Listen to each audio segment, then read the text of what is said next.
That's next week. So this is what happened, obviously. We're going to talk about the Sunday game, Rams and the Ravens. 1-5, I expected that. The result, 17-3, expected that. Still, the Ravens, I think, without Lamar Jackson, without too many guys, I think to beat a good team like the Rams. Although I would say, unlike the Houston, Texas game, I think the Ravens could have won this game if you would have had Lamar Jackson. Defense looked much, much, much better. They were a little bit healthier. I think Gilman is going to be a good addition. It's going to free up Kyle Hamilton as well, along with Malachi Starks, bring him along.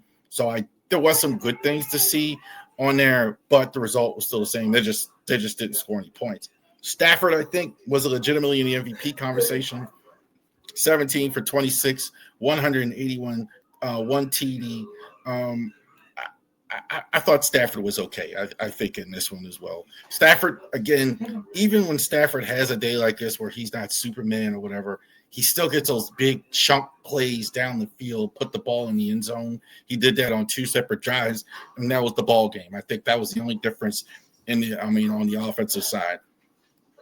They stopped the run fairly well, too. I thought Kyron Williams, he's a guy who can go for 115, 120 yards. He was pretty much, I don't know about completely shut down is inaccurate, but he didn't have as big a day as some people might think. He had like 13 carries, 50 yards, 1 TD.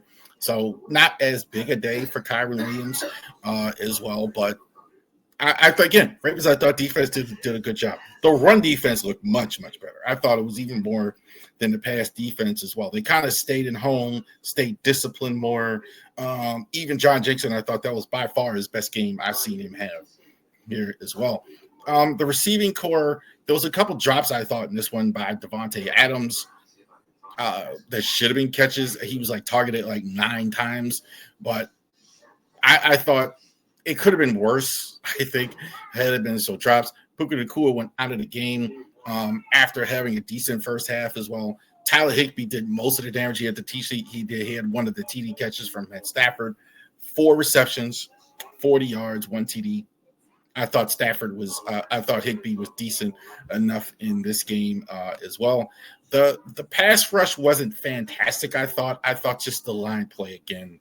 Just the Ravens on offense, as bad as the defense has been, in a way, I'm actually more concerned about the O-line because the O-line just I don't see that one getting better as much unless you actually change personnel, which it could be doing with that, but we'll see. But the defense, I think, is going to get better. But I thought the offensive line was just bad in this game. Rush wasn't any good either as well. Byron Young got 2 sacks. They don't seem to have great pass rush, or they don't seem to emphasize pass rush. Every time I see the Rams, I'm kind of thinking that as well. That they don't really go crazy with the blitz as well. They get to hear sacks like coverage sacks. A lot of these sacks I thought were like coverage sacks. Byron Young had their best day along those lines. Cooper Rush was benched in this game as well. 11 for 19, 72 yards, one interception as well. Tyler Huntley did come in 10 for 15, 68 yards. Had a really big run play in this one. 3 carries for 39 yards. Harbaugh had the nerve to say, "Well, this was the plan all along." Just stop saying that. Just stop. That's ridiculous. It certainly wasn't the plan for you to play Cooper Rush in this football game. To play Tyler Huntley in this football game. You were going to play Cooper Rush. Cooper Rush just didn't play well. I mean, he just doesn't seem to fit this offense as well. And that was kind of the concern. I think Cooper Rush is actually better than what we've seen, but the personnel is designed for Lamar and not him. This is why Huntley comes in and people think that Huntley looks better. At least Huntley struggles, I think, throwing the ball and holding onto the ball too long. You get negative plays. But I think with Huntley, you're at least getting run plays. Like, at least you're getting the threat of the run. You're at least getting some of those things. So I think that is something that they're getting here as well. Derrick Henry, I thought, was good in this game. I thought this was the first time the Ravens ever lost with Derrick Henry getting 20-plus carries, 24 carries, 112.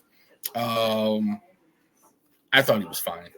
I thought he was fine. I thought like you could. I actually, if anything, it was a price that you worry a little bit about less about Henry as well. Even with the good run day he had, they just couldn't throw the ball at all. He could have even had better, but they couldn't. I mean, there was nothing going on in the air. Zay Flowers had the most yardage. I mean, 6 receptions, 46 yards.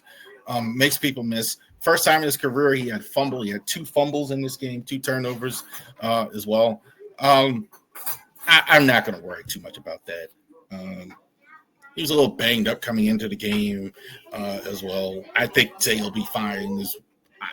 I'm not worried about it, but definitely, too, it definitely was costly, the 2 fumbles that he had in this one as well. 2 inside linebackers. Interesting to see who gets most of the snaps once Roquan Smith is fully healthy, back in action. 9 tackles for Trent Simpson as well, who has shown improvement, I think. Has shown improvement as well. But Teddy Buchanan, I think he's leading the team in tackles. I think he's got like 49 total. He had 9 in this game, getting those for line of scrimmage. Impressive. I think like that's definitely a thing with that. So definitely there it is there. I think this was expected.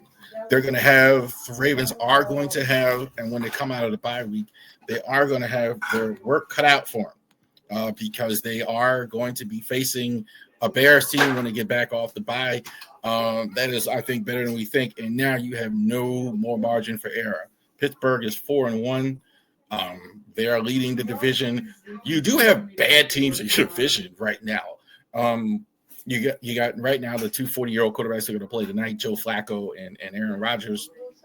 That's about the thing. But like John Madden said, you can do all that stuff I just did. Sometimes you got to start winning some games. So I do expect them to win more games because this hasn't been a team. I think defense will be better. They got to fix the offensive line. That's the one area I'm talking about. I was just posting tonight. Kevin Zeitler could be on the move because they fired Coach Brian Callahan in Tennessee. And they were maybe moving some pieces, doing some selling because, their season's over. They're going to have an interim coach the whole rest of the year. So there you go. Ravens this week as well have a bye week. We're going to go over the Bears game next week as well. It's time. No more time. No more time for excuses. No more time to be waiting around. No more time for anything. You're 1-5. It's surprising the little bit of heat they're getting, considering the fact that you are 1-5 and you are not getting real low. I mean, the coach just got fired in Tennessee for being 1-5. So